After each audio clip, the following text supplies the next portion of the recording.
Welcome to Home Gym Reviews, and today I wanted to give you a home gym tour. And starting off with the thing that everybody should have in their home gym is a squat rack. This one I went for the Strongarm rack. Reason being, I'm a power lifter, so it's very similar to what I would use in a competition. The other reason is it adjusts. So with the adjustments, that makes it a lot easier to lift with friends. I often do that. I have people over, so different heights, different squats, different leverages. So it just makes the experience overall a lot more seamless and better. The other thing, this is a very sturdy rack. It can hold quite a bit of weight. It also has some weight pegs to counterbalance it from flipping or anything, and it acts as storage. Next thing in my gym is the Inspire Fitness functional trainer. Now, what's interesting about this unit is often you'll hear tell of like a single cable will pull half the stack's weight. Now, with this one, it's designed with a double cable system, so you just hook it in here, and that will actually pull the full amount. So I find this pretty interesting because it can have one stack, and you can actually pull the full weight with it. Now, really, there's only one disadvantage to this, and that's like if you're doing one exercise over here and then the other person starts pulling on the other side, it will kind of like have this weird distribution whenever you're doing the movement. Now, it's not bad if you're just doing like a cable fly and they're moving at the same time, but whenever the two cables are moving at a different speed, it affects that the way the weight stack travels, and it just doesn't feel good. But if you're using it at the same time on each side or one cable at a time, it's a very great setup.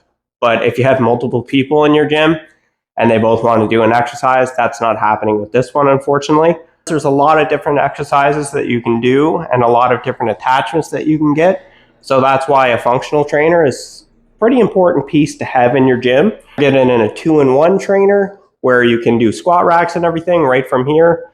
But most gyms, for home gyms, I always recommend some type of functional trainer because it does go a long way with your accessory training. This here is the deadlift platform that my buddy and I built. My buddy helped out quite a bit with this. He did most of it, but overall, it's a pretty easy thing that you can build in your gym. Now, why would you need a deadlift platform? Well, they're very useful because they have a lot of shock absorption.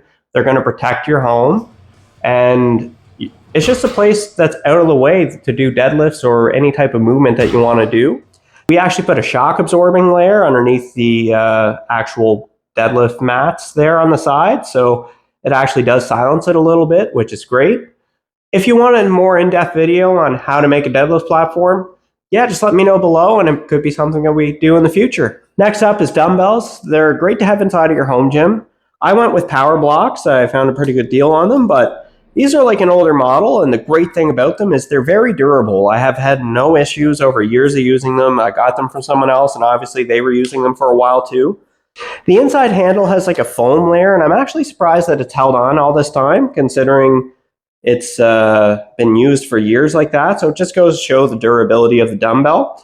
Now, the great thing about something like this is obviously you can tell like an ongoing theme with my gyms. I don't have a whole lot of space.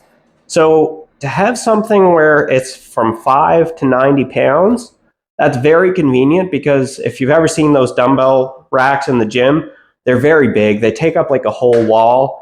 Obviously, it'd be the dream to get one someday, but if you're ever confined like a space similar to me, just pick up a pair of adjustable dumbbells, but make sure that you're going to get one that is a good quality one that's not going to break down over time. Next part of my gym is a dedicated pull down. This is one that I actually picked up off of the market, and I got a crazy deal off of it. But what you should do if you are looking towards gym equipment, hit up any like gyms or anything like that. Ask them if they're willing to sell any equipment, because that's how I got this guy. So I just got this pull down for like $200 Canadian, which unbelievable. There's a 250 pound stack on it. It's very solid. It's a belt driven pull down, so the smoothness is just unreal. That's why I have this. But the great thing about any type of pull down or anything is you can have a lot of variety with them just because of the types of bars and everything that's readily available for all of us these days. You can get like different attachments on Amazon, like this one here, any of like the Prime attachment handles, which you can also find on Amazon as well. because not every commercial gym has some good attachments, so you may as well get them for your own gym. And then way hidden in the corner over here, a deadlift jack. Now, a deadlift jack not everybody's going to need, but if you're pulling any weight that's heavy for you, this is fantastic. With the deadlift jack, it's so much less work just to move around your weight whenever you're in the middle of a set without trying to have to struggle with the weight itself. So just pop this underneath the bar, pull it up. One here is actually from Barbells of Steel. It has like a little roller on it, so you can level out your weight as you drop it on the platform just to make sure it's even, which that's a very, very nice add. The next thing that I have in my gym is a leg extension combo curl. So leg extension combo curl is super convenient because it does take up such a little space in your gym. And for warm-ups, for finishers, for any type of movement like that, this is just fantastic to have. Anytime I'm doing a high bar squat, which is having the bar situated higher on top of my traps, I always want to warm up with doing some hamstring curls. And the convenient thing is it's very easy to switch over. All you do is just pull the pin and then just flip this over, put that up, and you're all good. So one that I have is the Element leg extension curl. The greatest feature that this one has that I would suggest that you look for is it does have band pegs right at the bottom of it. You might notice as well that I have a 35-pound plate on here, and there is a reason for this. If you do not have the 35-pound plate on here, if you go and take that off, there is no resistance right here, as you can tell. Just take your 35 and put it on the weight pin there. Now you'll notice constant tension. So that makes this machine far, far better than it would be otherwise without it. All right, I know you've seen these two. I don't really want to talk about them. This is calves and this is Stairmaster. Everybody knows what they do. Let's not talk about it. All right, and forgive me, this one is hard to record any angle of anything, and kind of feels like I'm in that Star Wars pod racer type thing every time I get into it.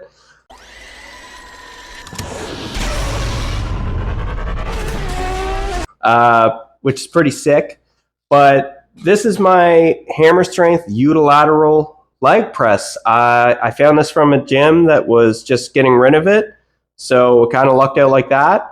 And what do I mean by unilateral? Well, you can push with each different leg, so you can kind of push like this. This is a great leg press. I don't expect everybody would have something like this in their gym. And truthfully, it takes up a lot of space in the gym. So if you could find anything in your gym that's going to serve multiple purposes, like a belt squat's a fantastic idea. Barbells of Steel has something like that. Or if one company would finally come out with a pendulum squat machine, that'd be just amazing. But also any of those like multi-purpose leg machines. So like a leg press hack squat. The only thing whenever you are looking up for a leg press hack squat, make sure that you can get proper depth in it, because so many of them cut off at the bottom and there's nothing worse than that. And as you can see, I do have a few barbells. I'll give you a quick listing of each of them there, just kind of a quick explanation as to why I have them. Now, this one right here, this is an Earthquake Bar Emax. You can get this off of Rogue's website. It's fantastic for working your little stabilizer muscles that you might not be hitting as much as you develop later in your training. And right here, I do have the safety bar, and this one is the SS3 by Barbells of Steel. Since I've got it, they've actually come out with the SS4, and it does look to be quite the improvement. Mainly that I see is that they've improved a lot of the paint on it. And they've actually changed the handles of the barbells, going to that sweet knurl, which is, you know, that's what we all want. The next one I have is a Barbells of Steel curl bar. This is just their standard curl bar. Underneath that, I do have a Strongarm squat bar. So the Strongarm squat bar, that one, any squat bar is going to be a 32 millimeter, be thicker and longer, because they're 55 pounds and they're meant to actually hold more weight. Squat bars like this and deadlift bars and stuff like that, those are actually used in a federation for powerlifting called the WRPF. And there's other federations that do it as well, like WPC and other ones. I actually compete in that federation. A little bit about it. It's kind of nice. They do have like tested and untested categories. I'm actually in the tested one. At least with this way, I can actually see the big boys lift, and that's pretty cool. Next bar I do have, considering I just said, is a Strongarm deadlift bar. A deadlift bar is going to be a little bit thinner. It's 27 millimeters. The point of that is that you can actually dip or pull slack out of it a little bit better, so it bends up a little. I find it a little bit safer to lift heavier capacities with a bar like that because you're going to break the floor a little bit easier.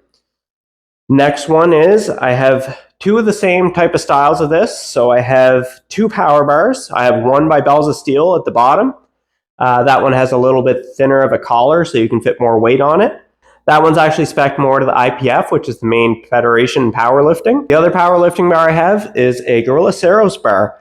The Saros bar is a little bit nicer. It does have like a stainless steel finish on it. And the reason I like it more is because it has a longer collar right here. Now, I can't fit as much weight on there, but I'm not going to fill out the whole barbell anyway. And the main point of the longer collar is whenever I'm walking out with this rack, I'm not going to hit it too often because the weight's further away. The other barbell I do have is a Gorila bar, and it's literally called a Gorila bar. Now, this one's for Olympic lifting, so it spins more, so the collars rotate very, very easily. So that's really good for like clean and jerk, snatches, anything like that. I don't do those lifts too often, which is kind of why I went in more of a budget direction with it. That being said, there is some minor issues with the chrome coating. It's just the knurl doesn't feel as good, but it's a pretty minor nitpick, and overall, it's a very good bar. And lastly, I do have the Barbells Steel Open Trap Bar. Now, I do have some comments on that one. I'm probably going to do a video on it. I'd like to touch on that a little bit more. I feel like this bar is more tailored towards newer lifters, and I'll make a video about that as to why. These are all my barbells. I probably have too many, but hey, you got to spice up the home gym life, and what better way than to get a barbell? It just kind of brings a new life into training. The agenda is just the benches here. So I do have 3 of them. I have 2 adjustables. This one is a flat incline decline bench, so an FID bench. This is the Rep Blackwing. It's fantastic. I talked about it in a little short. You can check that out on my channel. I'll probably do a whole video about it, just about my experience with the bench. And this is my Strongarm one. I did a review on this a couple of years ago. You can check out the review if you want. I was pretty new to the game, as I still am. The main reason I'm going to get rid of this bench is just it's not very good for storage because there's no track on it. So there's no track that holds this in place, so you can't like flip it up and store it somewhere, where this one does have that, which is really nice. I also do prefer the wide seat of this versus the narrow one of this here. Great bench, but they don't sell it anymore. So really too many options for add-ons or anything where I can see this one's going to have some add-ons in the future. I hope. I heard Rep has been working on that for a while. My other bench I do have is the Strongarm one that comes with the Strongarm wrap. And it's a good bench. It's standard size. So anytime I'm going to be competing in a powerlifting meet, I'm probably going to use that a little bit more than this one, just because that's generally what you'll be lifting on in competition. And you don't want to go wide on all the time because you're going to have a stronger bench on this. So it's good to go back to the other one with the standard size. All right, guys, and if you like this video and if there's anything in the gym at all that you want me to review, just comment and let me know. Otherwise, please subscribe and stay tuned for the next video.